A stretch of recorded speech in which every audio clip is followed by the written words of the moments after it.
ఒకప్పుడు సువర్ణరాజ్యం అనే సుందరమైన రాజ్యం ఉండేది. అక్కడ ప్రజలు ఆనందంగా జీవించేవారు. ఆ రాజ్యంలో దయామయుడైన రాజు, అతను ఎంతో ప్రేమించే రాజకుమారి సితారా ఉండేవారు. రాజకుమారి సితారా ప్రతిరోజు ఉదయం తోటలో పూలకు నీరు పోసేది, పక్షులతో మాట్లాడేది. ఆమెనందరూ ప్రేమించేవారు, ఎందుకంటే ఆమె ఎప్పుడూ సహాయం చేయడానికి ఇష్టపడేది. ఒకరోజు అకస్మాత్తుగా ఆకాశం నల్ల మేఘాలతో కప్పబడింది. గాలి బలంగా వీచింది. పక్షులు భయంతో ఎగిరిపోయాయి. ప్రజలు భయంతో ఆకాశం వైపు చూశారు. ఆ గాలి మధ్యలో నుండి ఒక మర్మమైన స్వరం వినిపించింది. రాజకుమారి, రహస్యం దాచిపెట్టలేవు. అది విన్న ప్రజలు ఆశ్చర్యపోయారు, కానీ ఎవరు దాని అర్థం గ్రహించలేకపోయారు.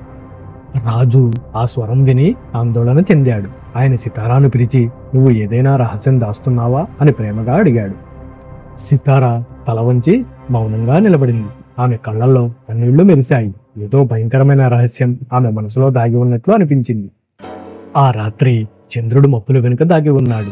సితారా తన గదిలో అద్దం ముందు నిలబడి ఉండగా ఆమె ముఖం అకస్మాత్తుగా మారడం ప్రారంభమైంది. ఆమె రాక్షసిలా మారింది. అద్దంలో చూసుకున్న సితారా భయంతో ఇది నేనేనా అని ఏడుస్తూ మోకాళ్ల మీద కూర్చుంది. ప్రతి రాత్రి ఆమె రాక్షస రూపంలోకి మారి ఉదయానికి మళ్లీ మానవరాలిగా మారేది. భయపడిన సితారా మరుసటి రోజు ఉదయం రాజభవనం వదిలి చీకటి అడవిలోకి పారిపోయింది. అక్కడ ఎవరూ ఆమెను చూడకూడదని, ఎవరిని గాయపరచకూడదని నిర్ణయించుకుంది.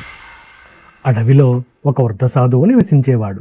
అతను సితారాను చూసి, ఏం జరిగింది బిడ్డా అని అడిగాడు. సితారా తన రహస్యం కన్నీళ్లతో చెప్పింది. సాధువు శాంతంగా చెప్పాడు, నీ చిన్నప్పుడు ఒక పొరపాటు జరిగిందమ్మా. నీవు ఒక గాయపడిన చిన్న పక్షిని రక్షించకుండా వదిలేశావు. ఆ పక్షి దేవత రూపంలో ఉన్నది.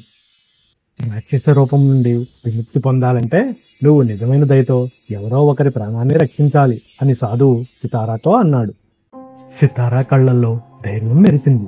నేను తప్పు చేశాను, దానిని సరిదిద్దుకుంటా. ఎవరికైనా సహాయం చేసి నా శాపం తొలగించుకుంటాను అని వాగ్దానం చేసింది. మరుసటి రోజు సితారా ఒక గాయపడిన జింకను చూసింది. ఆమె వెంటనే దానితో పరిగెత్తి ఔషధ మొక్కలతో దాని గాయానికి కట్టుకట్టింది. నెమ్మదిగా రాత్రి అవటం ప్రారంభమయ్యింది.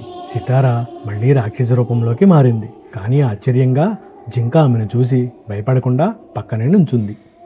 జింక ప్రేమతో ఆమె వైపు చూసింది. ఆ చూపు సితారా హృదయాన్ని మృదువుగా చేసింది. ఆమె రాక్షస రూపం కరిగిపోతూ కాంతి వెలుగుగా మారింది. సితారా చుట్టూ తెల్లటి కాంతి మెరుస్తూ ఆమె మళ్లీ తన మానవ రూపంలోకి మారబడింది.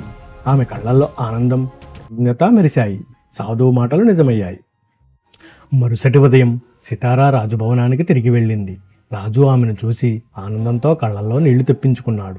నా పాప తిరిగి వచ్చింది అని ఆలింగనం చేసుకున్నాడు. రాజ్యంలో పెద్ద సంబరం జరిగింది. ప్రజలు పూలు వేస్తూ పాటలు పాడుతూ సితారా తిరిగి వచ్చినందుకు సంబరాలు జరిపారు. అకస్మాత్తుగా ఆకాశం నుండి ఒక కాంతి కిరణం కనపడింది. ఆ కాంతి మెరుస్తూ దానిలో నుండి ఒక దేవత పక్షి రూపంలో ప్రత్యక్షమయ్యింది. దేవత నవ్వుతూ చెప్పింది, సితారా, నీ దయ నీ పాపాన్ని క్షమించింది. ఇక నువ్వు, నీ రాజ్యం సుఖంగా ఉంటుంది. సితారా దేవత ముందు నమస్కరించింది. సితారా ప్రజల ముందు నిలబడి, ప్రతి మనిషి చేసిన తప్పును దయతో సరిచేయవచ్చు. మనసులో ప్రేమ ఉంటే చీకటి ఎప్పటికీ నిలవదు. రాత్రి రాజ్యంలో వేలాది దీపాలు వెలిగించారు. ఆకాశంలో దీపాలు ఎగిరాయి. సంగీతం, నృత్యం, సంతోషం నిండిన రాత్రి అది. సితారా ఆ సాధువుకు కృతజ్ఞతగా అడవిలో ఒక చిన్న ఆలయం కట్టించింది. ప్రతి సంవత్సరం అక్కడ దీపం వెలిగించేది. ఈ కథ మనకు చెబుతుంది, నిజమైన అందం మన హృదయంలో ఉన్న దయలో ఉంటుంది. ఎప్పుడూ మంచి పనులు చేస్తూ ఉండాలి, ఎందుకంటే దయే మనలోని చీకటిని వెలుగులోకి తెస్తుంది.